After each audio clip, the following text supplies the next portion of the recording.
Here we go. A deep dive into goals. Right. Now, at this point, we've seen spectrum of goals. What do we want? The sweet spot. The sweet spot is our target that is unique to each one of us, and the balance of a goal that's too big and a goal that's too small.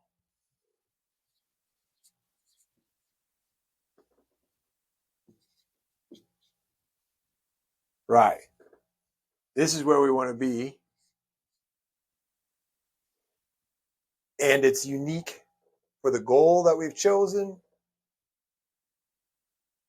and where we're at as far as our the variables that are concerned are our resources,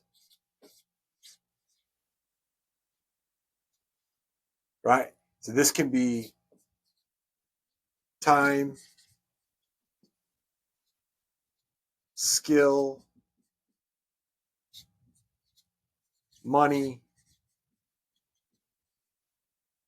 right?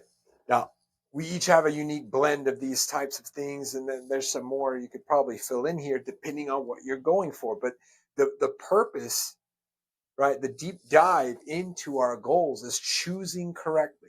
We want to choose or embrace the sweet spot. That's what we want. But you might be asking yourself, why? Why the sweet spot?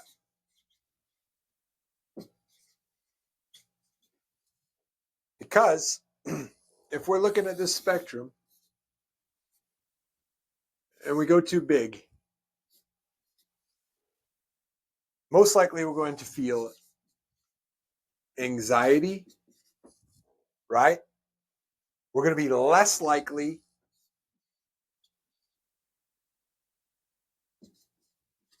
to take action.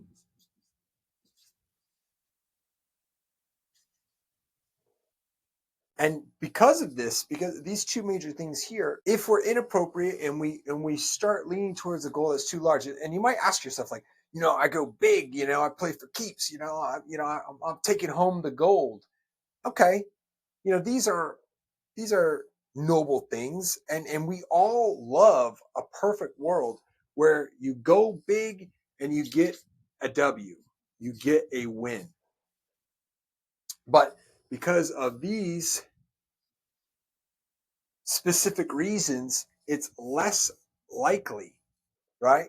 It's less likely that you're going to take action, and it's less likely you're going to get a win. Now, I don't believe that we lose ever, right? So a loss doesn't exist, but lessons do, right? Now, if you can embrace the lesson from things not going your way, then I consider it, and I think we should consider it, is still a win. However, this right here is the worst case scenario. Let me give you an example. Okay, I want to run a marathon. You don't run at all, though.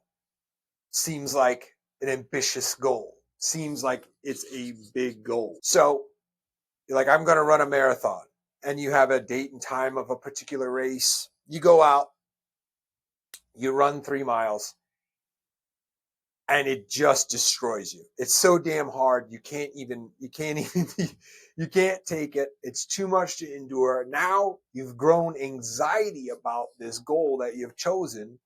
Now, it's not for certain that it's the wrong goal, only if you don't take action, right? This is the worst case scenario. If you don't, right? So you don't even get off the ground. And if you don't get off the ground and you don't start momentum or start towards that big goal, right, it is never going to happen, right? So this is a major pitfall, is that you get anxiety and then You're less likely to take action. Then when you do kind of take action, say you don't embrace the lesson, right? And you don't get the win, and now the whole damn thing done, dead in the water. Why the sweet spot? The other way.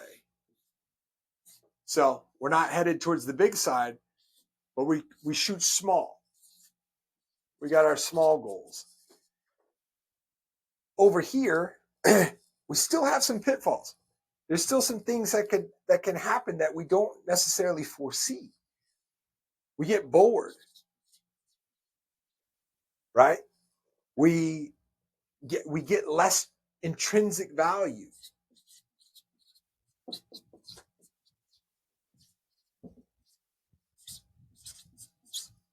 Now, if you don't know what intrinsic value is, it's the inside. It's the value we have internally.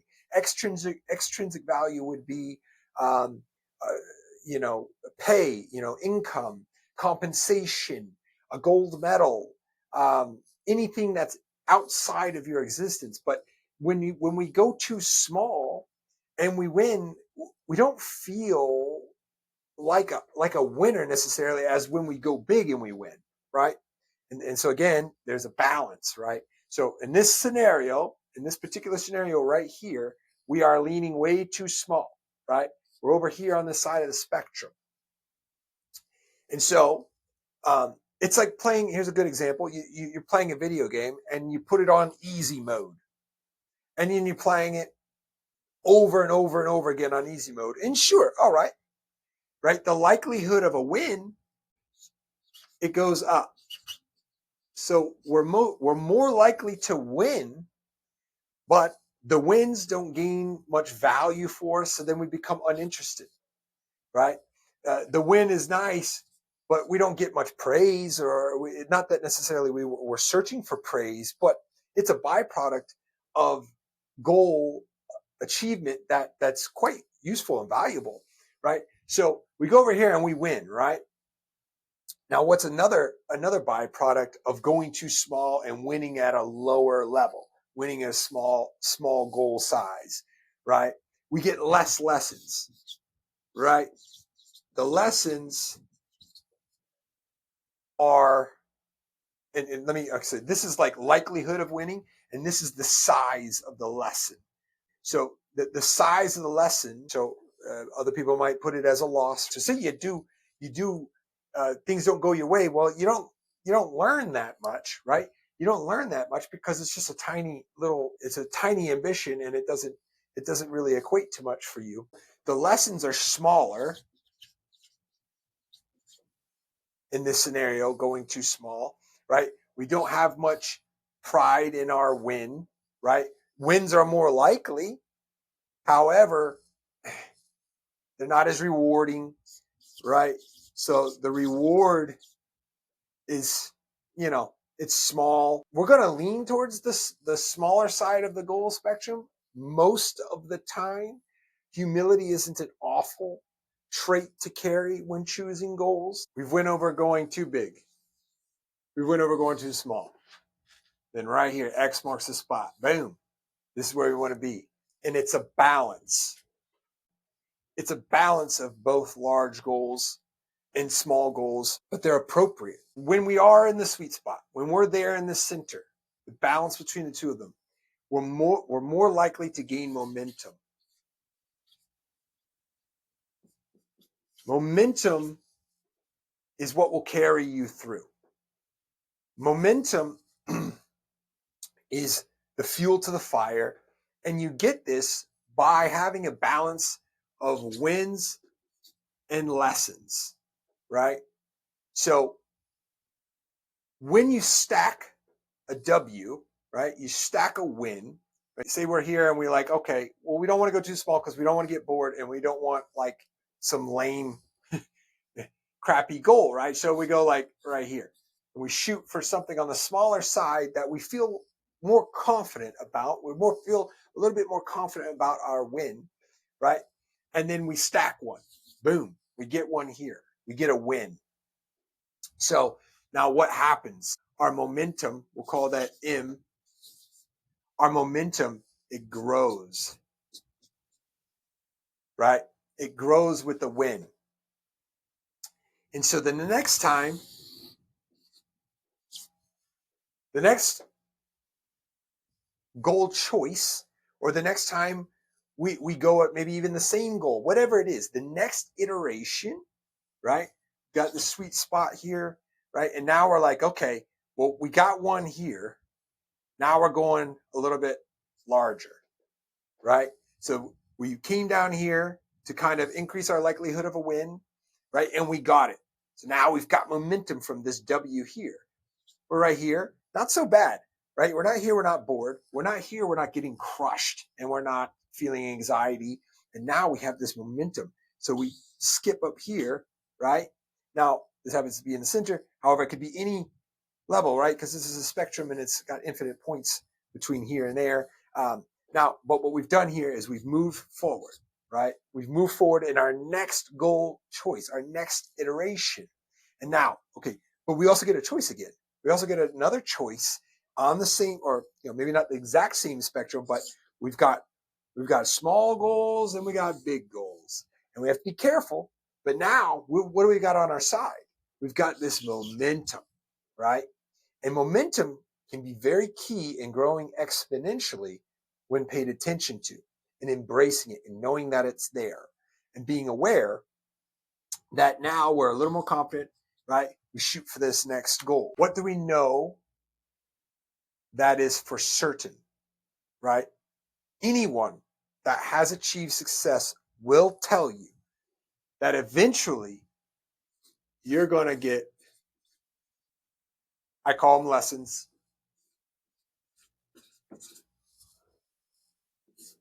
right? A loss. You're going to catch an L. You're going to catch an L.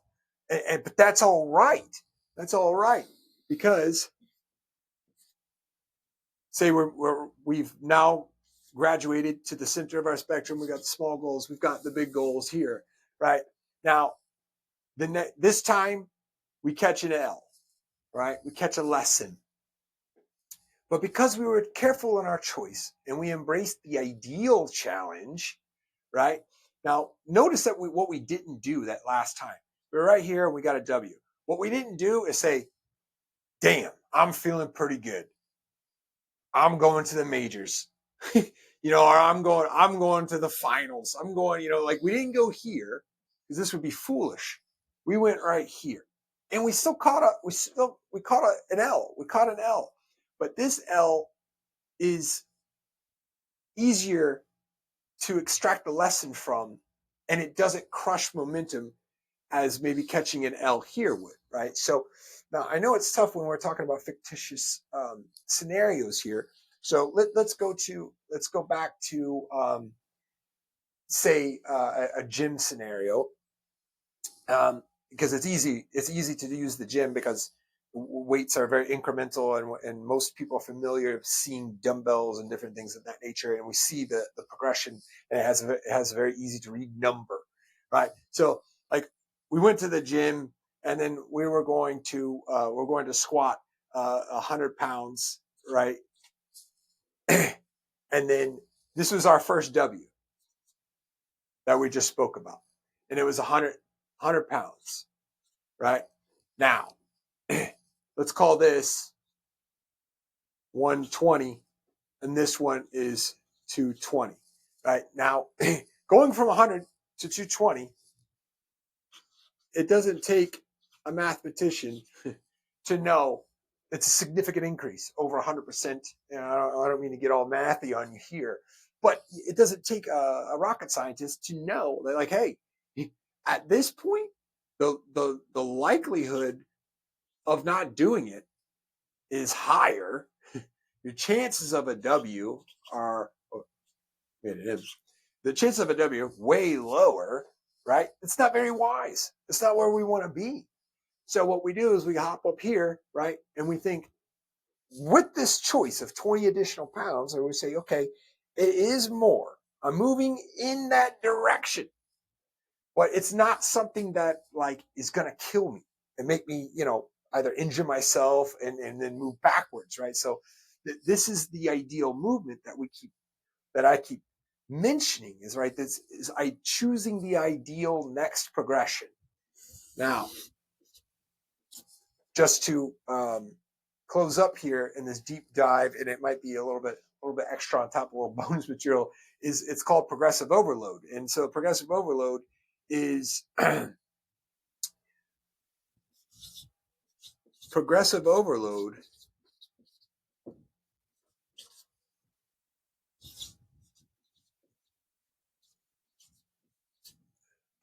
overload is just same thing here, small increases in difficulty, right? So this is progressive overload. This is progressive overload. Anytime we're moving towards a larger goal, moving in this direction, right? A progressive overload, because I'm using weights here. So let's switch gears. A progressive overload is, let's go with academics. You don't start with calculus. You start with geometry, and then you move progressively into more difficult, more complex material and more complex courses. And then so you graduate and you move through in academics, it's, you school, and so you go move through grades. And so each one is a progressive overload. It works with a lot of skills, most skills. Now, not all of them are as quantifiable as others. Some are a little bit more harder to, really slap the progression, but even art, Salvador Dali, once upon a time when he was painting, he got called out, and they said that he couldn't do like realistic paintings, and he didn't have the technical skill. I strongly suggest you check it out. He painted a loaf of bread, right? He painted this loaf of bread, and this is my loaf of bread. Maybe some steam coming off it, right? Mine is not Salvador Dali. I haven't progressed anywhere with this thing, but no, this I don't really know how to increase bread. We'll just give it a smiley face. So this is our steamy toast bread, right? That's mine. Salvador Dali's was immaculate, and I can tell you right now, when I saw the painting in real life, it actually made my mouth water. Right now, why am I bringing this up? Because art is hard to quantify, but there are levels to this shit. Does that make sense? Right? And so, I'll end with this: levels to this, right? Levels to this, and that goes for everything. It goes for everything, right? You got sober, right? You've gotten sober, and now we're getting super. There's levels to this. And so progressively overloading, that's how we get